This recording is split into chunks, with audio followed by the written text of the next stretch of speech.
Assalamualaikum Sobat Islam Trending, semoga kita semua diberi kesehatan dan rezeki yang melimpah. Kali ini kita akan menceritakan kisah tentang Abu Nawas. Sore hari ketika Abu Nawas sedang mengajar murid-muridnya, datang dua orang tamu, seseorang laki-laki muda dengan seorang wanita tua. Mereka menemui Abu Nawas.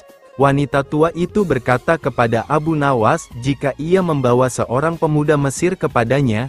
Pemuda tersebut sebelumnya seorang yang kaya dan datang ke Baghdad untuk berdagang. Akan tetapi ia sekarang jatuh miskin, semua hartanya dirampas paksa oleh seorang kadi. Abu Nawas bertanya pada pemuda tersebut, "Ceritakanlah kepadaku mengapa Tuan Kadi merampas seluruh hartamu." Pemuda Mesir itu kemudian menceritakan semua masalah yang menimpanya kepada Abu Nawas. Setelah mendengar dan memahami apa yang diceritakan oleh pemuda Mesir itu, pemuda dan wanita tua tersebut meninggalkan Abu Nawas. Abu Nawas kemudian memerintahkan semua muridnya untuk berhenti belajar dan pulang ke rumah seraya berkata, "Wahai muridku, pulanglah kalian semua dan kembalilah di malam hari. Ajak semua teman-temanmu dan bawalah semua peralatan yang ada di rumahmu, seperti cangkul, kayu, palu, batu dan apapun yang bisa kamu bawa." Murid-murid Abu Nawas kemudian pulang dengan keheranan.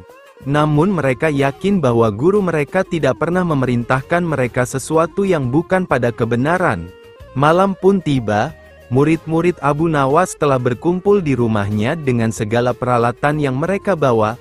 Lalu berkatalah Abu Nawas kepada murid-muridnya, "Wahai murid-muridku, pergilah kalian ke rumah Tuan Kadi kemudian rusaklah rumahnya dengan peralatan kalian bawa hingga menjadi rata dengan tanah." Mendengar perkataan gurunya, para murid Abu Nawas mulai bergumam sesamanya. Abu Nawas kemudian memecah kebingungan mereka, "Janganlah kalian takut. Laksanakan apa yang kuperintahkan sebagai gurumu," kata Abu Nawas kepada muridnya. "Jika ada orang yang menghalangimu, katakan saja aku yang menyuruh, dan jika ada yang melukai kalian, maka lawanlah mereka." Murid Abu Nawas langsung menuju ke rumah Tuan Kadi. Orang-orang sekitar merasa resah melihat kelakuan mereka. Namun tidak ada seorang pun yang berani menghentikan karena mereka terlalu banyak dan membawa senjata di tangannya. Sesampainya di rumah Tuan Kadi, tanpa bertanya mereka langsung melaksanakan perintah gurunya menghancurkan rumah Tuan Kadi. Melihat banyak orang yang datang merusak rumahnya, Tuan Kadi langsung keluar dan bertanya kepada salah seorang dari mereka, "Siapa yang menyuruh kalian menghancurkan rumahku?" bentak Tuan Kadi. "Guru kami, Abu Nawas," jawab salah seorang dari mereka. Mendengar jawaban mereka, Tuan Kadi sangat marah dan menyebut guru mereka adalah seorang provokator. Murid Abu Nawas kemudian kembali melanjutkan tugasnya memporak-porandakan hingga rumah Tuan Kadi rata dengan tanah. Besoknya, Tuan Kadi melaporkan perbuatan murid Abu Nawas kepada Baginda Raja. Abu Nawas kemudian dihadirkan di istana untuk mempertanggungjawabkan perbuatannya terhadap Tuan Kadi. Baginda Raja bertanya kepada Abu Nawas, "Kenapa engkau menyuruh para muridmu merusak rumah Tuan Kadi?" "Mohon ampun Baginda, sesungguhnya perintah hamba kepada para murid hamba bukanlah tanpa alasan. Sesungguhnya alasan hamba ialah pada suatu malam hamba bermimpi bertemu Tuan Kadi. Ia mengatakan kepada hamba jika rumahnya tidak cocok dengannya dan membuatnya tidak nyaman. Kemudian ia meminta tolong kepada hamba supaya mengajak murid-murid hamba untuk menghancurkan rumah tersebut." Jelas Abu Nawas kepada Baginda, "Apakah hanya karena sebuah mimpi engkau bisa jadikan itu pembenaran? Dari mana engkau mengambil hukum itu?" tanya Baginda. "Dari Tuan Kadi, yang mulia," jawab Abu Nawas. Mendengar Abu Nawas berkata seperti itu, dalam sekejap Tuan Kadi terdiam dan menjadi pucat wajahnya. "Apa yang sebenarnya terjadi? Ceritakanlah kepadaku," tanya Baginda semakin keheranan. Abu Nawas kemudian menjelaskan secara rinci, "Baginda yang mulia, pada suatu hari ada seorang pemuda Mesir kaya yang berdagang di negeri ini. Ia kemudian mendadak jatuh miskin karena hartanya telah dirampas secara paksa oleh Tuan Kadi ini, dan itu hanya karena sebuah mimpi yang dialami Tuan Kadi. Tuan Kadi bermimpi jika pemuda itu menikahi anaknya dan menyerahkan seluruh hartanya sebagai mahar. Esoknya Tuan Kadi menemui pemuda tersebut dan meminta semua hartanya diserahkan ke Tuan Kadi sesuai mimpinya. Tentu saja pemuda itu tidak mau menyerahkannya karena itu hanya sebuah mimpi dan tidak bisa diambil pembenarannya. Namun Tuan Kadi tetap memaksa dan merampas semua harta pemuda itu hingga dia menjadi seorang gelandangan dan ditolong oleh seorang wanita tua, jelas Abu Nawas. Untuk meyakinkan Baginda Raja, Abu Nawas kemudian memanggil pemuda Mesir tersebut dan beberapa saksi yang memang sudah dibawanya ke istana. Baginda Raja kemudian meminta pemuda tersebut menjelaskan semua masalahnya. Pemuda itu kemudian menuturkan semuanya sebagaimana yang telah dijelaskan Abu Nawas. Baginda marah besar karena telah mengangkat seorang kadi yang tidak berakhlak. Beliau kemudian memecat kadi itu serta menyita seluruh hartanya untuk diserahkan kepada pemuda Mesir tersebut. Pemuda Mesir itu amat berterima kasih kepada Abu Nawas dan hendak memberikannya imbalan atas bantuan kepadanya. Namun Abu Nawas menolak karena bantuannya berdasarkan keikhlasan hati membantu sesama. Panah pembawa rezeki Abu Nawas memang cerdik, meskipun tak mempunyai kemampuan untuk melaksanakan titah sang raja, namun dia selalu berhasil melaksanakan tugasnya. Dan hadiah selalu menanti, sungguh rezeki yang tak disangka. Suatu ketika Abu Nawas diundang oleh Raja Harun ar-Rasyid untuk makan bersama, maka berangkatlah para pengawal kerajaan untuk menjemput Abu Nawas di rumahnya. Tak berapa lama kemudian Abu Nawas telah sampai di istana dengan pakaian sederhana saja. Abu Nawas langsung diajak berbincang di sebuah pendapa dengan berbagai jamuan makanan lengkap dengan minuman yang segar. Melihat begitu banyaknya makanan, Abu Nawas pun sangat lahap menyantap makanan yang dihidangkan kepadanya. Sementara itu, Raja masih meneruskan perbincangannya dengan Abu Nawas tentang kekuasaannya. Raja Harun bercerita kepada Abu Nawas terkait dengan luasnya wilayah yang telah dipimpinnya. Namun Abu Nawas nampak tidak menggubris, malah dia sibuk dengan makanan yang tersaji di hadapannya. Tak lama kemudian, Raja mulai melontarkan berbagai pertanyaan kepada Abu Nawas. "Hai Abu Nawas, kalau setiap benda ada harganya, berapakah harga diriku ini?" tanya Raja. Abu Nawas yang masih dalam kondisi kekenyangan setelah makan-makan, menjawab sekenanya tanpa berpikir panjang. "Hamba kira, mungkin sekitar 100 dinar saja Paduka," jawab Abu Nawas. "Terlalu sekali engkau Abu Nawas. Harga sabukku saja 100 dinar, bentak Raja. "Tepat sekali Paduka. Memang yang saya nilai dari diri Paduka hanya sebatas sabuk itu saja," ujar Abu Nawas. Karena merasa tak ingin dipermalukan oleh Abu Nawas karena kecerdikannya, kali ini Raja tidak mau lagi mengambil resiko dengan beradu pendapat lagi. Oleh karena itu, Abu Nawas diajak menuju ke tengah-tengah prajuritnya yang merupakan ahli bela diri dan ketangkasan. "Ayo Abu Nawas, di hadapan para prajuritku, tunjukkanlah kemampuan memanahmu. Panahlah sekali ini saja. Kalau panahmu dapat mengenai sasaran, hadiah akan menantimu. Tapi kalau gagal, engkau akan aku penjara," kata Raja. Abu Nawas pun bergegas mengambil busur dan anak panah. Dengan memantapkan hati, Abu Nawas membidik sasaran dan mulai memanah. Namun panahnya meleset dari sasaran. "Dari pengamatan saya, ini adalah gaya memanah para makelar tanah," ujar Abu Nawas untuk menutupi kelemahannya. Sesaat kemudian, Abu Nawas mencabut sebuah anak panah lagi dan membidik sasaran. Lagi-lagi anak panah yang dibidikkan itu melesat terlalu jauh dari sasaran.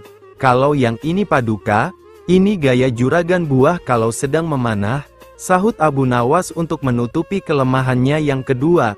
Untuk yang ketiga kalinya, Abu Nawas kembali mencabut anak panah dan mulai membidiknya. Namun kali ini kebetulan anak panah yang dibidikkan tersebut mengenai sasaran. "Nah yang ini Paduka, ini baru gaya Abu Nawas kalau sedang memanah. Saya pun menunggu hadiah yang Paduka janjikan," kata Abu Nawas dengan gembira. Dengan tak bisa menyembunyikan tawanya, Paduka Raja lantas memberikan hadiah kepada Abu Nawas. Dengan kecerdikannya bermain kata-kata yang masuk logika, akhirnya Abu Nawas mendapat hadiah. Dia pun langsung mohon diri karena tak sabar untuk memberikan hadiah itu kepada istrinya.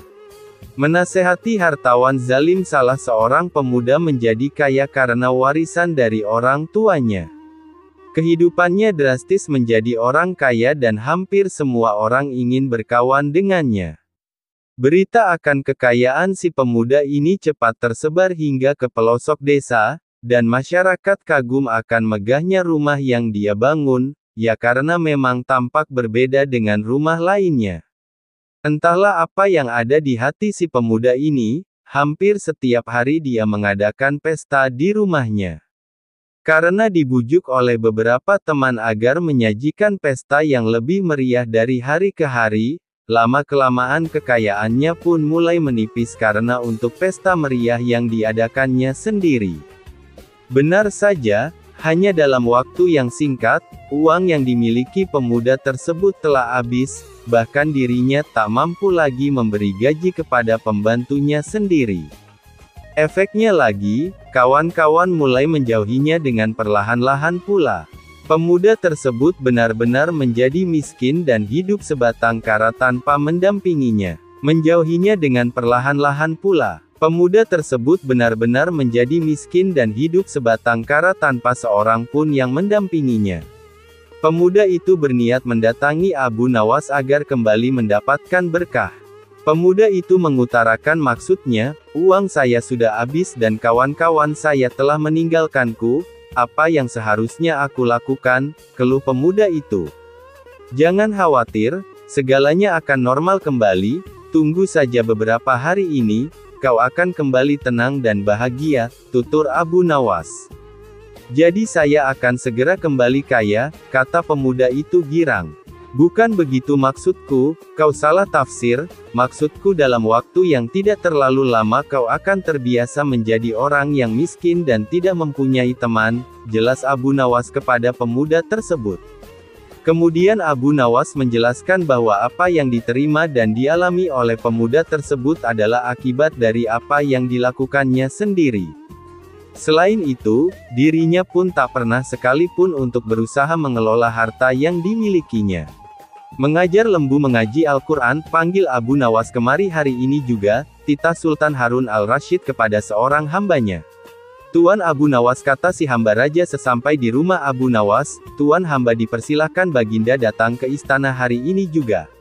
Hanya berjarak setengah jam setelah hamba sahaya tadi sampai di istana, Abu Nawas pun tiba di sana.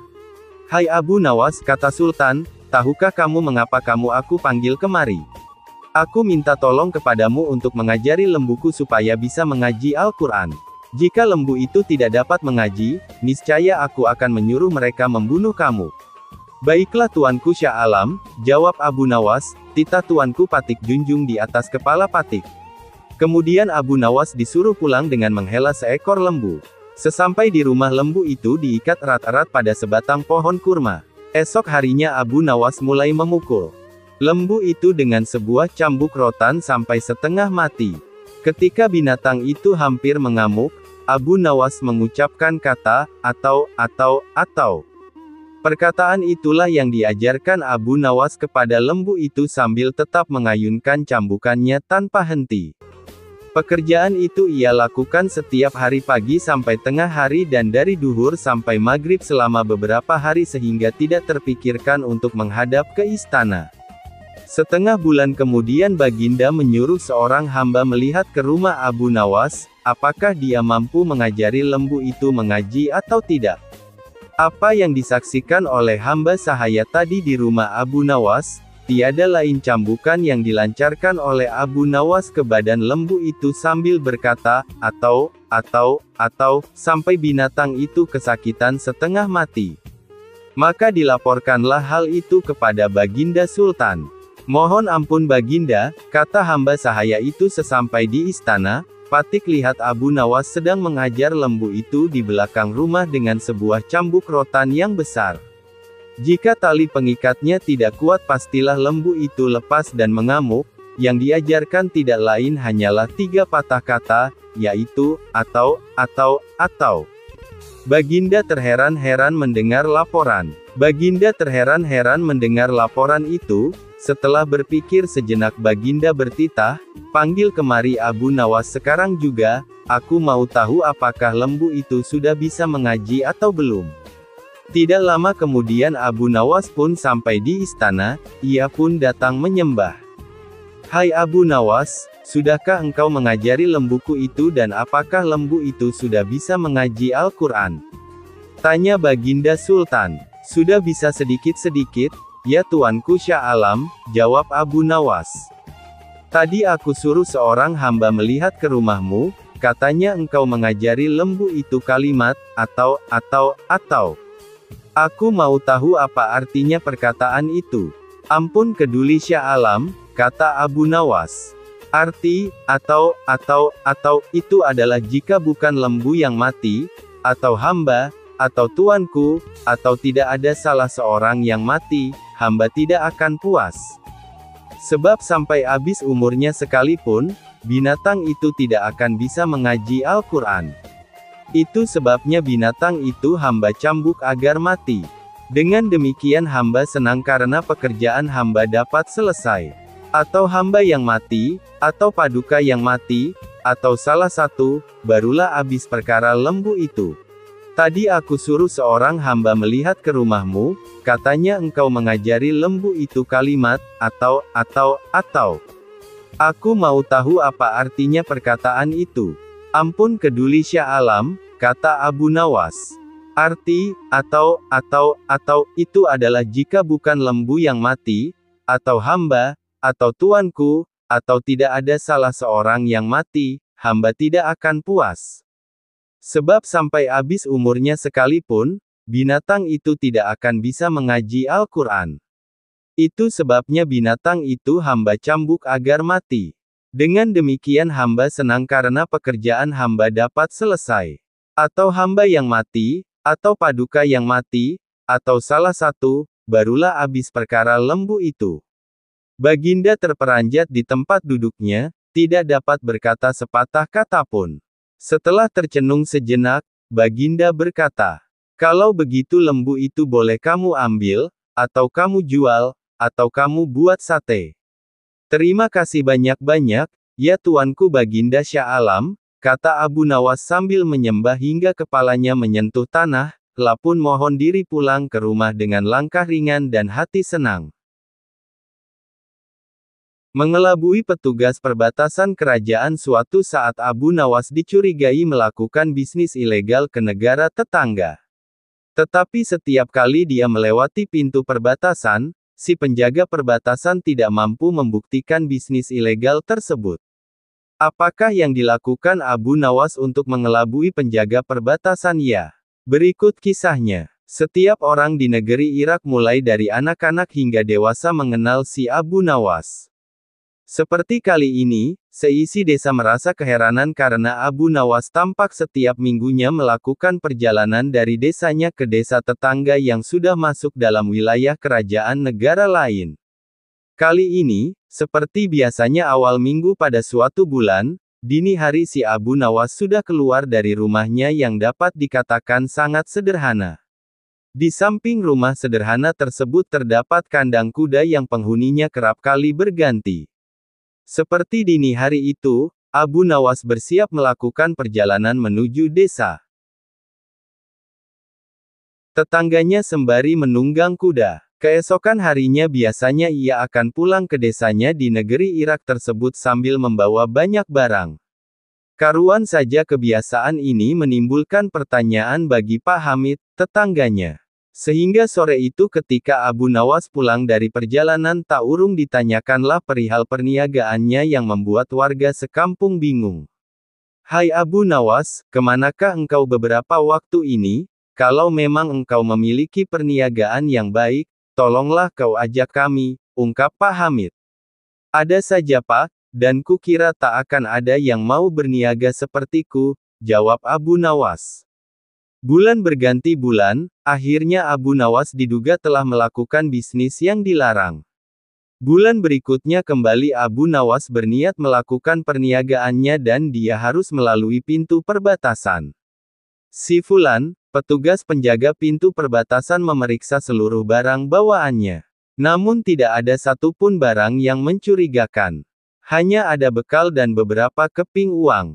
Keesokan harinya kembali si Fulan berjumpa Abu Nawas di perbatasan. Kali ini Abu Nawas membawa banyak barang yang semua lengkap dengan dokumen yang diperlukan. Fulan tidak dapat membuktikan perihal dugaan bisnis terlarang Abu Nawas. Bahkan karena seringnya perjumpaan tersebut, hubungan keduanya menjadi akrab sampai akhirnya si Fulan dipindahkan dari tempat kerjanya. Suatu waktu bertemulah dua orang yang telah lama tidak jumpa di suatu kesempatan yang tidak terduga. Si Fulan bukan lagi seorang penjaga pintu perbatasan dan dirinya sudah lama pensiun dari pekerjaan itu. Abu Nawas pun sekarang sudah dikenal sebagai saudagar dermawan yang berhasil. Pertemuan itu dilanjutkan dengan jamuan makan oleh Abu Nawas. Dalam kesempatan tersebut masing-masing bercerita tentang pengalaman yang telah mereka hadapi selama lebih kurang 20 tahun tak bertemu. Usaha apa yang engkau lakukan di masa itu saudaraku, karena aku mengetahui kau tidak membawa cukup uang. Tetapi ketika pulang tak hanya keperluan makan, tetapi juga barang lainnya kau bawa setelah pulang dari perniagaan yang tak sampai sehari semalam kau lakukan, tanya si Fulan. Karena mendengar hal itu, tertawalah Abu Nawas mengingat kebiasaan masa mudanya. Sebenarnya sangat mudah saudaraku, untuk mencari bukti dan tak perlu harus memeriksa semua barang bawaanku. Seperti engkau ketahui bahwa aku senantiasa pergi dengan mengendarai kuda. Tetapi ketika pulang aku hanya berjalan kaki dan disitulah usahaku, jawab Abu Nawas. Mendengar penjelasan itu mengertilah si Fulan. Yakni di masa itu Abu Nawas menjual kuda-kudanya di negeri tetangga dan pulangnya ia tukarkan dengan barang lainnya. Menghindari hujan. Kisah Abu Nawas kali ini menceritakan tentang bagaimana Abu Nawas menghindari hujan agar bajunya tidak basah saat makan siang di tempat peristirahatan baginda saat mereka sedang menuju tempat berburu di hutan. Tak diragukan lagi, sudah menjadi hukum bagi siapa saja yang tidak sanggup melaksanakan titah baginda, maka ia akan mendapat hukuman. Baginda mengetahui bahwa Abu Nawas sangat takut akan beruang. Maka dari itu baginda mengajaknya berburu di hutan untuk menangkap beruang, dan Abu Nawas tak bisa menolaknya. Dalam perjalanan menuju ke hutan, tiba-tiba cuaca yang cerah berubah menjadi mendung. Baginda memanggil Abu Nawas. "Tahukah mengapa engkau aku panggil?" tanya baginda. "Ampun tuanku, hamba belum tahu," kata Abu Nawas. "Kau pasti tahu bahwa sebentar lagi akan turun hujan. Hutan dari sini masih jauh, aku beri kuda yang lamban, sedangkan aku dan pengawal-pengawalku akan menunggang kuda yang cepat. Nanti pada waktu santap siang kita berkumpul di tempat peristirahatanku. Bila hujan turun kita harus menghindarinya dengan cara kita masing-masing agar pakaian kita tetap kering. Sekarang kita berpencar," jelas baginda. Kemudian baginda dan rombongan mulai bergerak.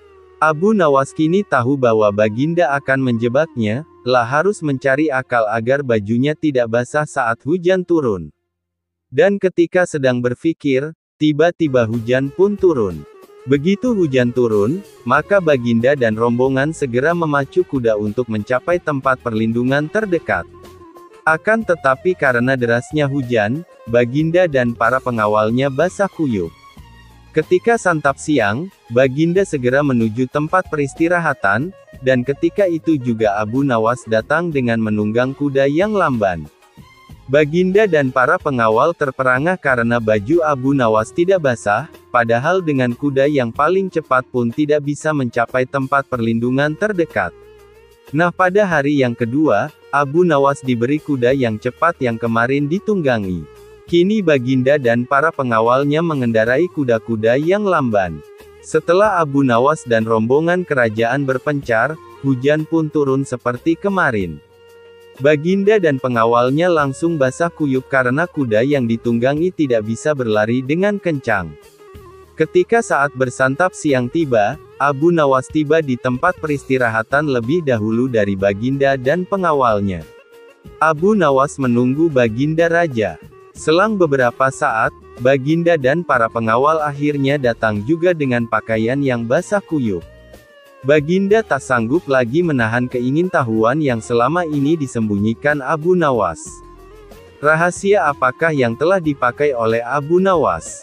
Terus terang bagaimana caranya menghindari hujan wahai Abu Nawas? Tanya Baginda. Mudah tuanku yang mulia, jawab Abu Nawas dengan tersenyum.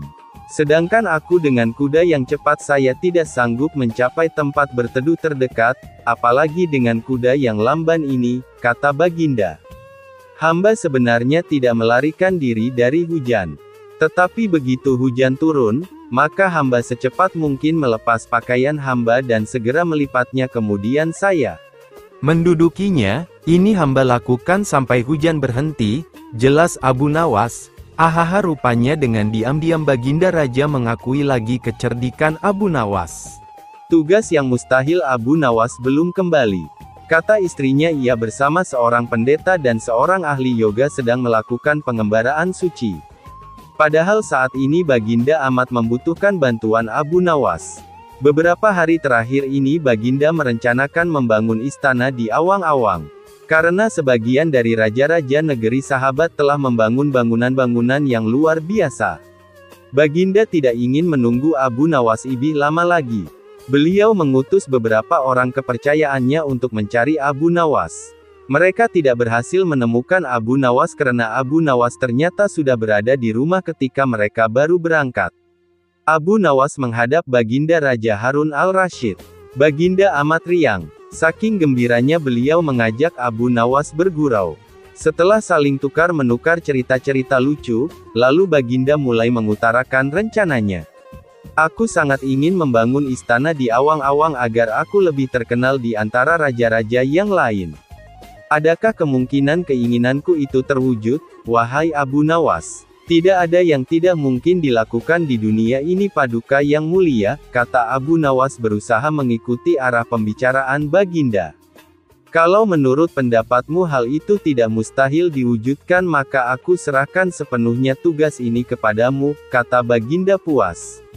Abu Nawas terperanjat, lah menyesal telah mengatakan kemungkinan mewujudkan istana di awang-awang. Tetapi nasi telah menjadi bubur. Kata-kata yang telah terlanjur didengar oleh Baginda tidak mungkin ditarik kembali. Baginda memberi waktu Abu Nawas beberapa minggu. Rasanya tak ada yang lebih berat bagi Abu Nawas kecuali tugas yang diembannya sekarang. Jangankan membangun istana di langit, membangun sebuah gubuk kecil pun sudah merupakan hal yang mustahil dikerjakan. Hanya Tuhan saja yang mampu melakukannya. Begitu gumam Abu Nawas. Hari-hari berlalu seperti biasa. Tak ada yang dikerjakan Abu Nawas kecuali memikirkan bagaimana membuat Baginda merasa yakin kalau yang dibangun itu benar-benar istana di langit. Seluruh ingatannya dikerahkan dan dihubung-hubungkan. Abu Nawas bahkan berusaha menjangkau masa kanak-kanaknya. Sampai ia ingat bahwa dulu ia pernah bermain layang-layang. Dan inilah yang membuat Abu Nawas girang. Abu Nawas tidak menyia-nyiakan waktu lagi, lah bersama beberapa kawannya merancang layang-layang raksasa berbentuk persegi 4. Setelah rampung baru Abu Nawas melukis pintu-pintu serta jendela-jendela dan ornamen-ornamen lainnya. Ketika semuanya selesai Abu Nawas dan kawan-kawan menerbangkan layang-layang raksasa itu dari suatu tempat yang dirahasiakan. Begitu layang-layang raksasa berbentuk istana itu mengapung di angkasa, penduduk negeri gempar. Baginda Raja girang bukan kepalang. Benarkah Abu Nawas berhasil membangun istana di langit? Dengan tidak sabar beliau didampingi beberapa orang pengawal bergegas menemui Abu Nawas. Abu Nawas berkata dengan bangga, "Paduka yang mulia, istana pesanan Paduka telah rampung. Engkau benar-benar hebat wahai Abu Nawas," kata Baginda memuji Abu Nawas. "Terima kasih Baginda yang mulia," kata Abu Nawas, "lalu bagaimana caranya aku ke sana?" Tanya Baginda. "Dengan tambang, Paduka yang mulia," kata Abu Nawas. "Kalau begitu siapkan tambang itu sekarang. Aku ingin segera melihat istanaku dari dekat," kata Baginda tidak sabar. Maafkan hamba Paduka yang mulia. Hamba kemarin lupa memasang tambang itu. Sehingga seorang kawan hamba tertinggal di sana dan tidak bisa turun, kata Abu Nawas. Bagaimana dengan engkau sendiri Abu Nawas? Dengan apa engkau turun ke bumi? Tanya Baginda. Dengan menggunakan sayap Paduka yang mulia, kata Abu Nawas dengan bangga. Kalau begitu buatkan aku sayap supaya aku bisa terbang ke sana, kata Baginda. Paduka yang mulia, sayap itu hanya bisa diciptakan dalam mimpi, kata Abu Nawas menjelaskan. Engkau berani mengatakan aku gila sepertimu? Tanya Baginda sambil melotot. Ya, Baginda. Kurang lebih seperti itu, jawab Abu Nawas tangkas. Apa maksudmu? Tanya Baginda lagi. Baginda tahu bahwa membangun istana di awang-awang adalah pekerjaan yang mustahil dilaksanakan. Tetapi Baginda tetap menyuruh hamba mengerjakannya. Sedangkan hamba juga tahu bahwa pekerjaan itu mustahil dikerjakan, tetapi hamba tetap menyanggupi titah Baginda yang tidak masuk akal itu, kata Abu Nawas berusaha meyakinkan Baginda. Tanpa menoleh Baginda Raja kembali ke istana diiring para pengawalnya. Abu Nawas berdiri sendirian sambil memandang ke atas melihat istana terapung di awang-awang. Sebenarnya siapa di antara kita yang gila? Tanya Baginda mulai jengkel. Hamba kira kita berdua sama-sama tidak waras tuanku, jawab Abu Nawas tanpa ragu. Abu Nawas lapang dada kendati dihina dan dicaci sesama penyair Al-Kisah, salah seorang penyair dengan terang-terangan mencaci, mengejek, dan menghina Abu Nawas. Tentu ia melakukannya tidak di hadapan Abu Nawas secara langsung.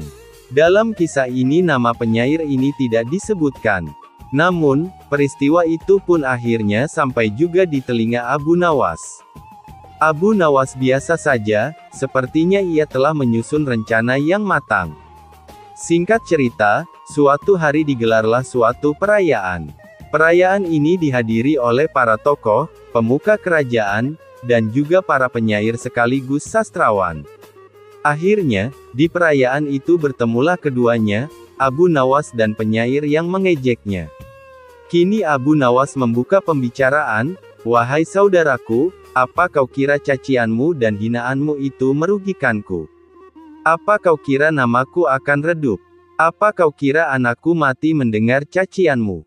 Serga Abu Nawas bertanya. Tidak, jawab si penyair singkat. Tidak, jawab si penyair singkat. Apa rumahku hancur mendengar cacianmu? Serga Abu Nawas lagi. Tidak, jawab si penyair singkat. Kalau begitu, selagi kakiku masih menopang badanku, cacianmu tak dapat mengubah apapun dalam hidupku, sampai kapanpun, tegas Abu Nawas. Kini penyair itu mulai tersulut dengan perkataan Abu Nawas. Wah, sombong sekali kau Abu Nawas, kau mau apa? Ucap si penyair kesal. Aku hanya mau melihat apa yang kau bisa lakukan di hadapanku setelah ini. Ucap Abu Nawas dengan santai. Orang-orang yang hadir dalam perayaan itu pun lantas tertawa mendengar pernyataan terakhir Abu Nawas. Si penyair itu pun mentalnya mulai sempoyongan, lidahnya sepertinya tercekat.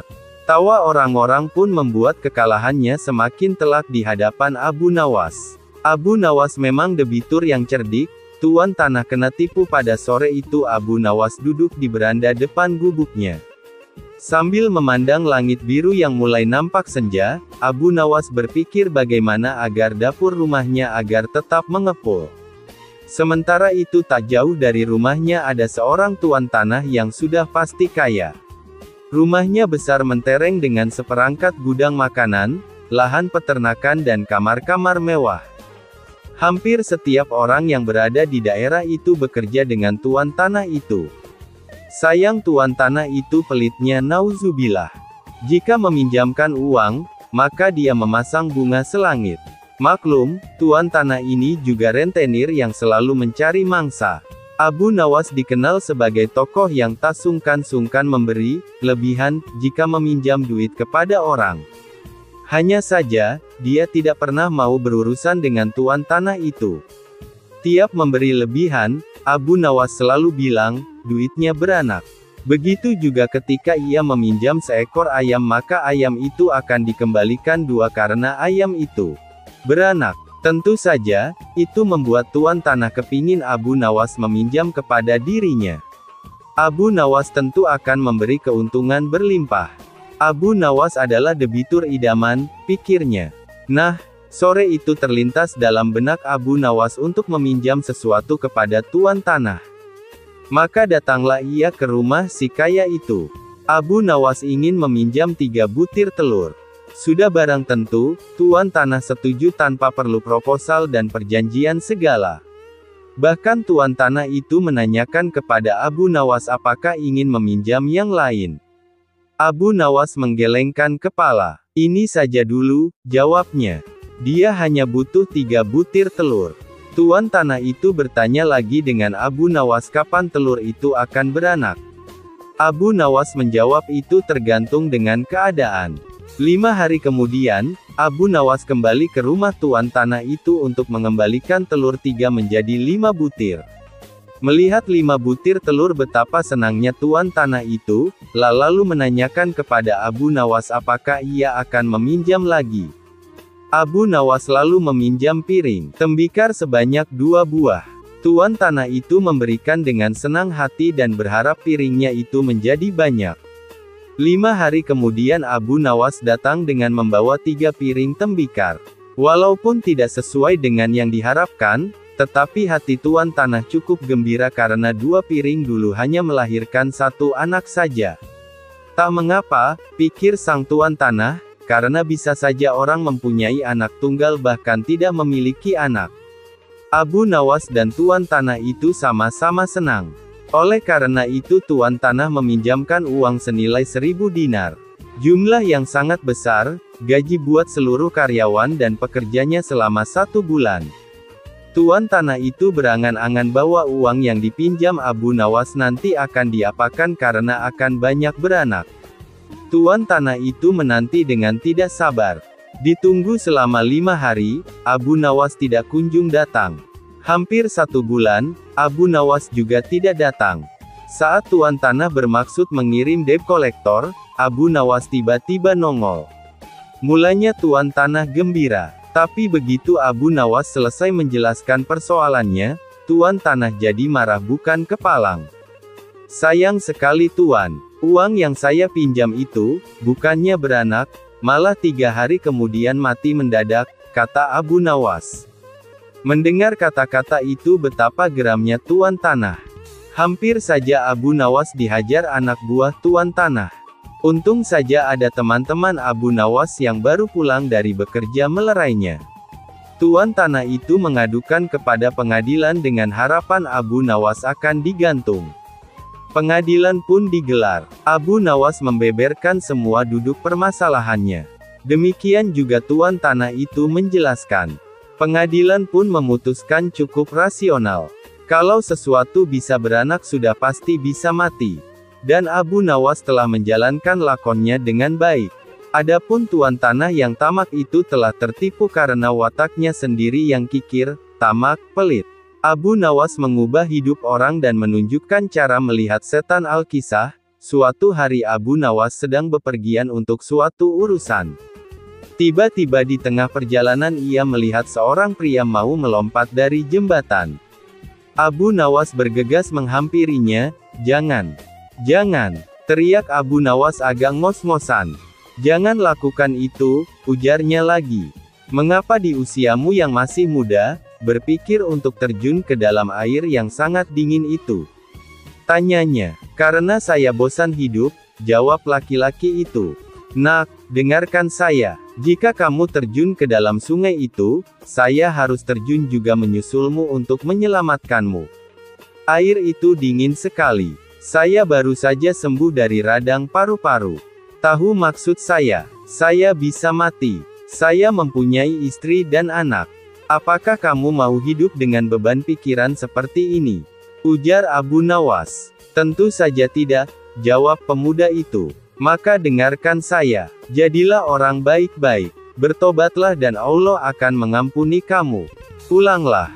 Nah, Dalam kesendirianmu dan di rumahmu yang sepi itu, gantunglah dirimu, ujar Abu Nawas seraya balik kanan, pergi. Pemuda itu pun meninggalkan jembatan tersebut. Dalam perjalanan selanjutnya, tiba-tiba seorang laki-laki menghampiri Abu Nawas. Laki-laki yang menemui Abu Nawas ini terkenal dengan kebejatannya. Tanpa basa-basi laki-laki tadi langsung bertanya kepada Abu Nawas perihal keinginannya agar bisa melihat wujud setan. Wahai Abu Nawas, aku ingin sekali memiliki kemampuan melihat setan. Apa kau bisa mengajariku bagaimana cara melihatnya? Tanya laki-laki bejat itu. Tentu bisa, tepat sekali kau bertemu denganku. Abu Nawas mengiyakan permintaan laki-laki tadi dengan entengnya. Kalau begitu tunjukkan kepadaku, ujar laki-laki itu. Itu mudah sekali, apa kau memiliki cermin di rumah? Imbu Abu Nawas. Tentu saja punya wahai Abu Nawas, jawab laki-laki tadi. Jadi begini caranya, pandangi cerminmu betul-betul. Tak butuh waktu lama kau akan, jadi begini caranya, pandangi cerminmu betul-betul.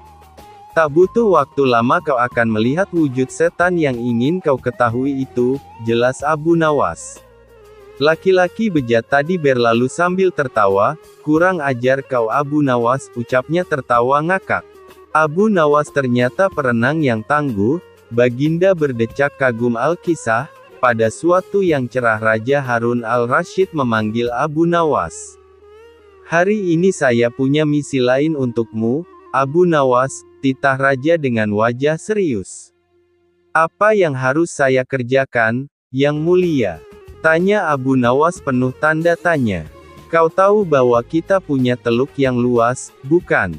Tanya raja kemudian. Menyedihkan sekali tak seorang pun pernah menyeberang teluk. Saya bertanya-tanya, apakah mungkin seorang manusia berenang ke seberang teluk? Lanjut Baginda Raja. Abu Nawas masih khusyuk mendengar titah selanjutnya, ketika Baginda berujar, Abu, saya butuh kau menjawab keingintahuanku.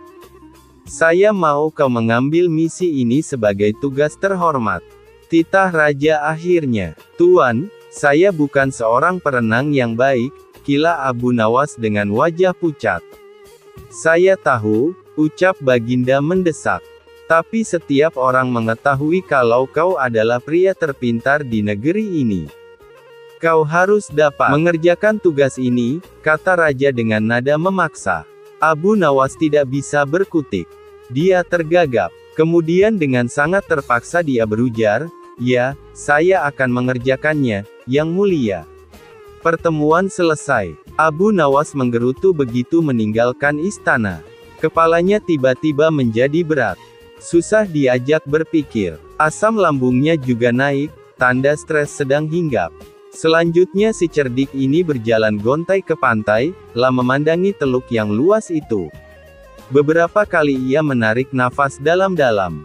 Pikirannya masih kalut, ketika ia akhirnya duduk di bawah sebuah pohon palem. Dia mencoba mencari ide menyiasati misi yang mustahil itu. Pada waktu itu ia melihat pakaian anak-anak tergeletak di atas bebatuan di sampingnya. Di mana anak itu? Mereka pasti berenang di pantai, gumam Abu Nawas. Seketika itu juga, kepala Abu Nawas tiba-tiba enteng. Asam lambungnya normal-normal saja. Cuma hanya kepingin makan yang enak-enak. Senyumnya pun terkembang. Nampaknya ia telah menemukan ide cemerlang. Abu Nawas lalu pulang dan bangun pagi-pagi sekali pada hari berikutnya. Dia segera pergi ke pantai. Sambil tersenyum, Abu Nawas melepaskan pakaian dan cincinnya lalu meletakkannya di pasir, lah juga melepaskan sepatunya dan meletakkannya di samping pakaiannya.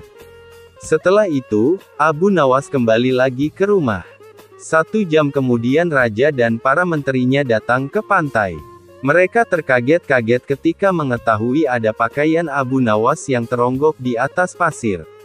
Mereka pun berspekulasi, Abu Nawas sedang berenang mengarungi laut untuk mencapai teluk. Luar biasa, ini orang, gumam Baginda geleng-geleng kepala. Tapi sebagian dari mereka meragukan kalau Abu Nawas yang punya kemampuan berenang pas-pasan berani mengarungi laut. Untuk membuktikan rasa penasaran, mereka semua akhirnya sepakat untuk mendatangi rumah Abu Nawas. Sampai di rumah Abu Nawas, raja dan para menteri hanya ditemui oleh istrinya, lah mengatakan kalau Abu Nawas meninggalkan rumah pagi hari sebelumnya. Kemarin ia mengatakan padaku bahwa ia akan berenang menyeberangi teluk. Dia berkata bahwa Yang Mulia memerintahkannya melakukan demikian. Sebenarnya saya tak tega membiarkannya pergi karena saya tahu ia bukan perenang yang baik, kata wanita itu dengan sedih. Tiba-tiba datang seorang pengawal istana melapor, Yang Mulia, Abu Nawas ditemukan. Pengawal itu kemudian bercerita jika pada sore hari 3 nelayan di pantai melihat seorang pria berenang. Ketika mereka mendekatinya, mereka tahu bahwa yang berenang adalah Abu Nawas. Karena terlihat sangat lelah, maka mereka membantu Abu Nawas mencapai pantai. Tapi tak lama setelah itu Abu Nawas malah pingsan. Tak lama setelah itu, raja dan beberapa pengawal pergi ke pantai. Raja lalu duduk di samping Abu Nawas. Abu, panggil raja sambil menggoyang-goyangkan tubuh Abu Nawas. Pelan sekali, Abu Nawas membuka matanya. Legalah hati Raja Harun al-Rasyid, lah memegang tubuh Abu Nawas dengan erat, lah terlihat sangat menyesal karena telah menyebabkan Abu Nawas menderita. Abu Nawas tersenyum tipis ketika sang raja memeluknya dan mengatakan, "Kau hebat, Abu." Abu Nawas, Abu Wardah, dan seorang pengemis. Pada suatu ketika, seorang pengemis mendatangi rumah Abu Nawas. Laki-laki itu meminta makanan karena, menurut pengakuannya, seharian perutnya belum terisi. Abu Nawas tengok kiri tengok kanan seperti orang bingung. Di rumah juga belum ada makanan yang siap saji. Tapi Abu Nawas kepingin membantu pengemis itu. Tidak sekadar memberi makan. "Kenapa engkau mengemis? Apa engkau tidak mempunyai pekerjaan?" tanya Abu Nawas. "Maaf Tuan, saya sudah lama mencari pekerjaan, tapi belum juga ada yang mau menerima saya bekerja," jawab pengemis itu. "Lalu, apa engkau mau bekerja sekalipun pekerjaan itu berat?" tanya Abu Nawas. "Asalkan halal, saya mau Tuan," jawab si pengemis. Akhirnya Abu Nawas mengantarkan pengemis itu menemui sahabatnya, Abu Wardah. Singkat cerita, setelah pengemis itu diberi makan maka Abu Wardah memberi pekerjaan mencabut rumput di pekarangan rumah. Ternyata, lelaki ini merupakan seorang pekerja yang sangat rajin dan tangkas. Dalam waktu singkat saja, pekerjaannya pun selesai. Abu Wardah pun sangat kagum dan tergerak hatinya untuk memberikan pekerjaan yang lebih serius, lah pun meminta pekerja baru itu untuk memisahkan satu ember kurma menjadi 3 bagian. Yang bagus diletakkan di keranjang pertama, sementara yang lumayan bagus diletakkan di keranjang kedua, dan kurma yang jelek diletakkan di keranjang ketiga. Pada keesokan harinya, Abu Nawas datang ke rumah Abu Wardah untuk menanyakan kabar dari pengemis itu, lah pun menjelaskan bahwa pengemis itu sangat rajin dan terampil mencabut rumput di ladang sehingga dirinya menyimpulkan bahwa pengemis itu adalah pekerja yang baik. Maka dari itu Abu Wardah memberikan pekerjaan yang lebih serius kepadanya. "Sekarang dia bekerja apa?" tanya Abu Nawas. "Tadi malam saya suruh untuk memisahkan kurma-kurma menjadi 3 bagian. Mari kita ke sana untuk melihatnya, tentu sudah selesai pekerjaannya itu," kata Abu Wardah. Tapi apa yang terjadinya? Keduanya mendapati pengemis itu sedang tidur pulas. Tugas yang diberikan tidak dikerjakan. Dengan penuh tanya, Abu Wardah pun membangunkan pengemis itu. "Kenapa engkau tidak menyelesaikan pekerjaanmu yang sangat mudah itu?" tanya Abu Wardah. "Maaf Tuan, kalau hanya memindahkan kurma, sesungguhnya itu mudah, yang sulit adalah membuat keputusan mana kurma yang baik, lumayan baik, dan jelek, karena saya tidak diberitahu sebelumnya," jawab pengemis. "Sungguh itu tak terpikirkan olehku," kata Abu Wardah menepuk jidatnya. Abu Nawas pun tersenyum melihat kejadian itu. Si cerdik ini geleng-geleng karena sahabatnya itu hanya bisa memberikan tugas saja, tapi tidak mengajarinya dengan baik cara melakukannya.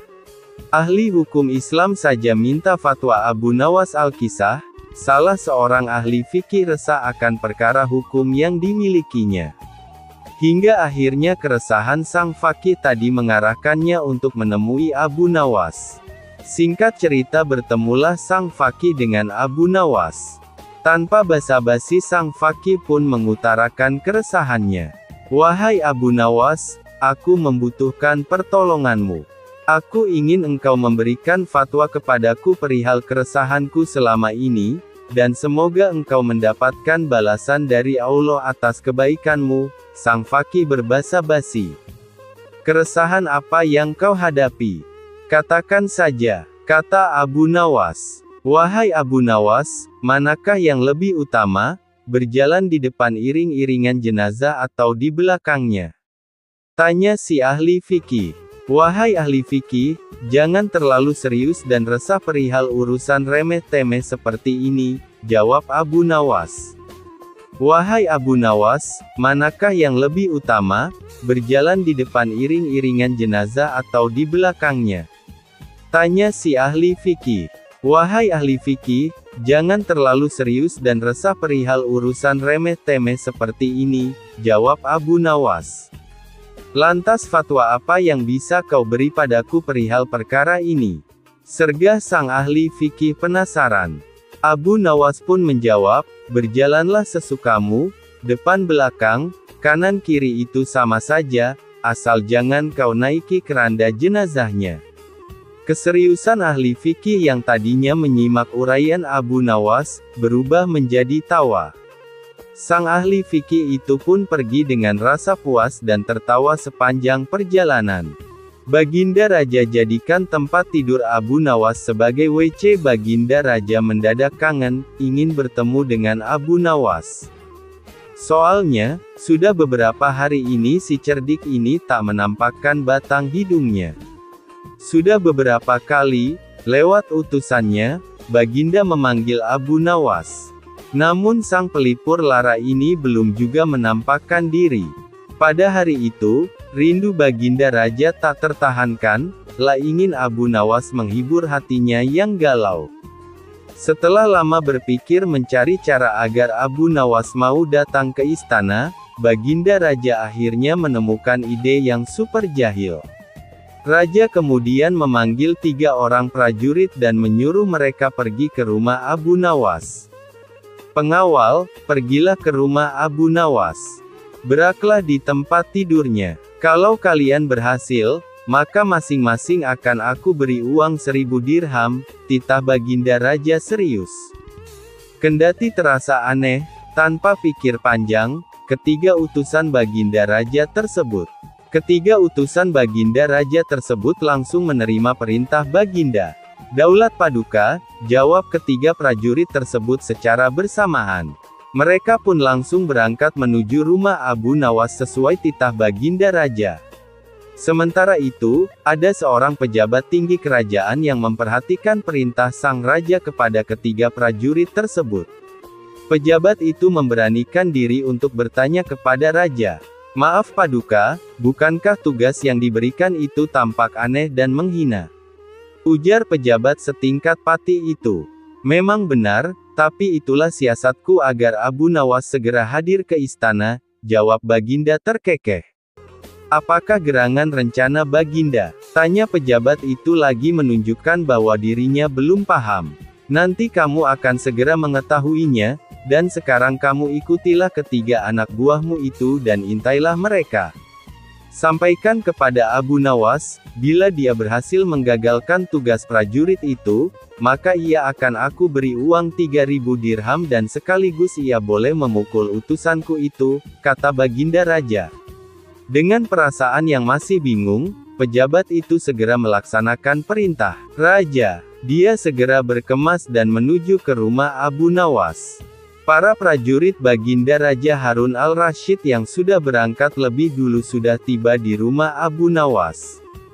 Ketiganya langsung mengetuk pintu rumah. Tak lama setelah itu, Abu Nawas pun membukakan pintu dan bertemu ketiga utusan Baginda Raja. "Kami diutus oleh Baginda Raja untuk buang air besar di tempat tidurmu. Karena ini perintah Raja, kamu tidak boleh menolak," kata salah satu prajurit. Abu Nawas kaget bukan kepalang. Tapi ia segera sadar, permainan sedang dirancang Baginda Raja. Oh, silakan. Saya sama sekali tidak keberatan. Silakan saja kalau kalian mampu melaksanakan perintah Raja, ucap Abu Nawas kemudian, segera memutar otak. Betul, tanya prajurit Raja memastikan. Iya, silakan saja, sahut Abu Nawas enteng. Abu Nawas mengawasi orang-orang itu beranjak ke tempat tidurnya dengan perasaan geram yang sudah ia tahan. Betul-betul kelewatan, gumam Abu Nawas dalam hati. Abu Nawas memutar otak untuk menggagalkan tindakan bodoh dan kurang ajar tiga prajurit itu. Setelah berpikir beberapa saat, Abu Nawas akhirnya menemukan cara untuk menggagalkan tugas para utusan tersebut. Pada saat para utusan itu hendak bersiap-siap buang air besar, mendadak Abu Nawas berkata di balik jendela kamar. Hai para utusan Raja, ada yang lupa saya sampaikan kepada kalian, kata Abu Nawas. Apa itu? Tanya salah satu utusan Raja. Saya ingatkan supaya kalian jangan melebihi perintah Baginda Raja. Jika kalian melanggar, saya akan pukul kalian dengan sebuah pentungan besar dan setelah itu saya akan laporkan kepada Baginda bahwa kalian melanggar perintahnya, ancam Abu Nawas. Dengan cekatan Abu Nawas segera mengambil sebatang kayu besar yang ada di dapur rumahnya, kemudian berlari kembali ke kamarnya dengan membawa pentungan kayu besar itu. Hai, apa maksudmu tadi Abu Nawas? Tanya salah satu utusan. Ingat, perintah Raja hanya buang air besar saja dan tidak boleh lebih dari itu, jawab Abu Nawas. Iya, benar, jawab utusan Raja.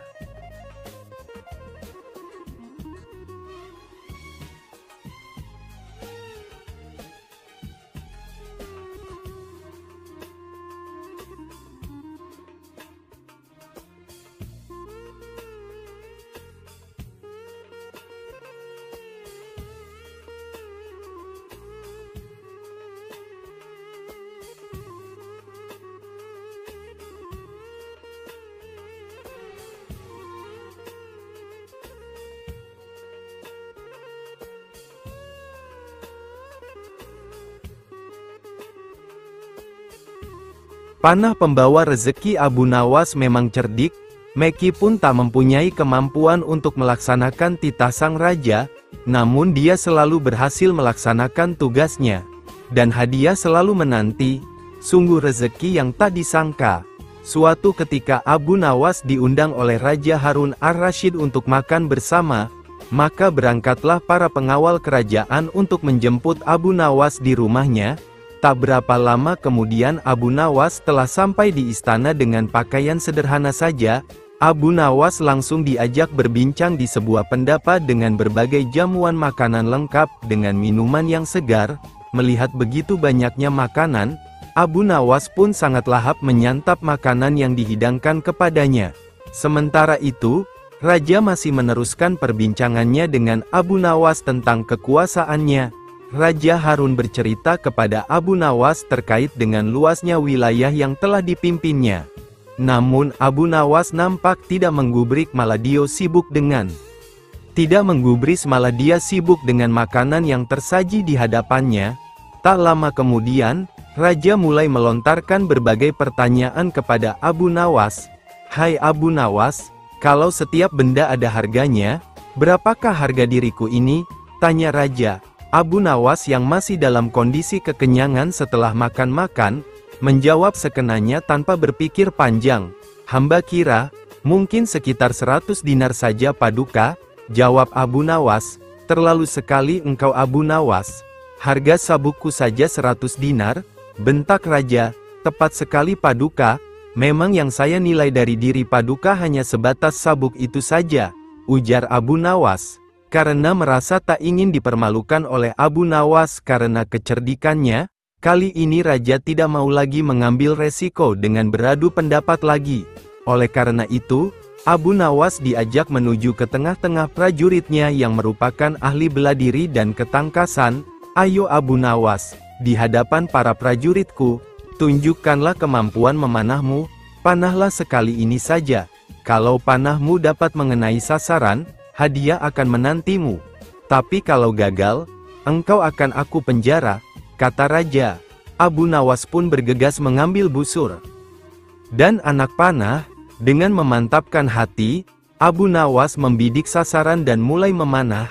Namun panahnya meleset dari sasaran. Dari pengamatan saya, ini adalah gaya memanah para makelar tanah, ujar Abu Nawas untuk menutupi kelemahannya. Sesaat kemudian, Abu Nawas mencabut sebuah anak panah lagi dan membidik sasaran. Lagi-lagi anak panah yang dibidikkan itu melesat terlalu jauh dari sasaran. Kalau yang ini paduka, ini gaya juragan buah kalau sedang memanah, sahut Abu Nawas untuk menutupi kelemahannya yang kedua. Untuk yang ketiga kalinya, Abu Nawas kembali mencabut anak panah dan mulai membidiknya. Namun kali ini kebetulan anak panah yang dibidikkan tersebut mengenai sasaran. Nah yang ini paduka, ini baru gaya Abu Nawas kalau sedang memanah. Saya pun menunggu hadiah yang paduka janjikan, kata Abu Nawas dengan gembira. Dengan tak bisa menyembunyikan tawanya, paduka raja lantas memberikan hadiah kepada Abu Nawas. Dengan kecerdikannya bermain kata-kata yang masuk logika, akhirnya Abu Nawas mendapat hadiah. Dia pun langsung mohon diri karena tak sabar untuk memberikan hadiah itu kepada istrinya. Menasehati hartawan zalim. Salah seorang pemuda menjadi kaya karena warisan dari orang tuanya. Kehidupannya drastis menjadi orang kaya dan hampir semua orang ingin berkawan dengannya. Berita akan kekayaan si pemuda ini cepat tersebar hingga ke pelosok desa, dan masyarakat kagum akan megahnya rumah yang dia bangun, ya karena memang tampak berbeda dengan rumah lainnya.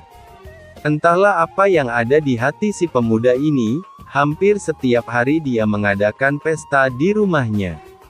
Karena dibujuk oleh beberapa teman agar menyajikan pesta yang lebih meriah dari hari ke hari, lama-kelamaan kekayaannya pun mulai menipis karena untuk pesta meriah yang diadakannya sendiri. Benar saja, hanya dalam waktu yang singkat, uang yang dimiliki pemuda tersebut telah habis, bahkan dirinya tak mampu lagi memberi gaji kepada pembantunya sendiri. Efeknya lagi, kawan-kawan mulai menjauhinya dengan perlahan-lahan pula. Pemuda tersebut benar-benar menjadi miskin dan hidup sebatang kara tanpa mendampinginya. Menjauhinya dengan perlahan-lahan pula. Pemuda tersebut benar-benar menjadi miskin dan hidup sebatang kara tanpa seorang pun yang mendampinginya. Pemuda itu berniat mendatangi Abu Nawas agar kembali mendapatkan berkah. Pemuda itu mengutarakan maksudnya, uang saya sudah habis dan kawan-kawan saya telah meninggalkanku, apa yang seharusnya aku lakukan, keluh pemuda itu. Jangan khawatir, segalanya akan normal kembali, tunggu saja beberapa hari ini, kau akan kembali tenang dan bahagia, tutur Abu Nawas. Jadi saya akan segera kembali kaya, kata pemuda itu girang. Bukan begitu maksudku, kau salah tafsir. Maksudku dalam waktu yang tidak terlalu lama kau akan terbiasa menjadi orang yang miskin dan tidak mempunyai teman, jelas Abu Nawas kepada pemuda tersebut. Kemudian Abu Nawas menjelaskan bahwa apa yang diterima dan dialami oleh pemuda tersebut adalah akibat dari apa yang dilakukannya sendiri. Selain itu, dirinya pun tak pernah sekalipun untuk berusaha mengelola harta yang dimilikinya. Kisah Abu Nawas kali ini akan menceritakan tentang khutbah salat Jumat yang bertopik api neraka. Abu Nawas dikenal sebagai mubalik oleh tetangga dan warga sekitarnya, dan tak jarang ada orang yang berkunjung ke rumahnya hanya sekedar bersilaturahmi dan meminta petunjuk agar usaha yang dijalankannya berjalan lancar dan diridai Allah SWT. Namun satu hal pesan dari Abu Nawas ini, bahwa Abu Nawas tak bisa memberikan janji. Hanya saja dirinya mengingatkan agar selalu ingat kepada Allah SWT dengan jalan bersedekah. Hari Jumat telah tiba, Abu Nawas yang ditunjuk menjadi imam sekaligus khatib untuk memberikan ceramah pun bersiap berangkat ke masjid. Abu Nawas segera mandi dan berpakaian rapi. Setelah berpamitan dengan istrinya, Abu Nawas lalu melangkahkan kakinya menuju masjid. Tak lama kemudian, terdengar suara azan. Umat Islam khususnya laki-laki berbondong-bondong menuju masjid dan para warga sangat senang dan antusias sekali karena biasanya ceramah dari Abu Nawas ini sangat sesuai dengan situasi terkini. Namun belum lama Abu Nawas berkhutbah, dilihatnya banyak para jamaah banyak yang mengantuk, bahkan ada yang tertidur. Melihat hal itu, Abu Nawas berteriak, "Api, api, api," ujar Abu Nawas dengan keras. Kontan saja para jamaah terbangun kaget, menoleh kiri dan kanan mendengar teriakan Abu Nawas itu. Sebagian malah ada yang hanya saling pandang saja. "Di mana apinya? Di mana?" teriak jamaah. Abu Nawas yang melihat para jamaah terbangun dan panik, lantas Abu Nawas meneruskan khutbahnya tanpa peduli pertanyaan para jamaah mengenai letak apinya. "Api yang dahsyat di neraka, bagi mereka yang lalai dalam beribadah," kata Abu Nawas dalam khutbahnya. Setelah menyampaikan khutbahnya, Abu Nawas segera menutup bagian kedua khutbah dengan berdoa.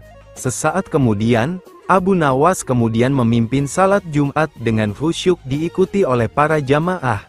Para jamaah tersadar dan masih ingat akan api neraka yang diucapkan oleh Abu Nawas tadi.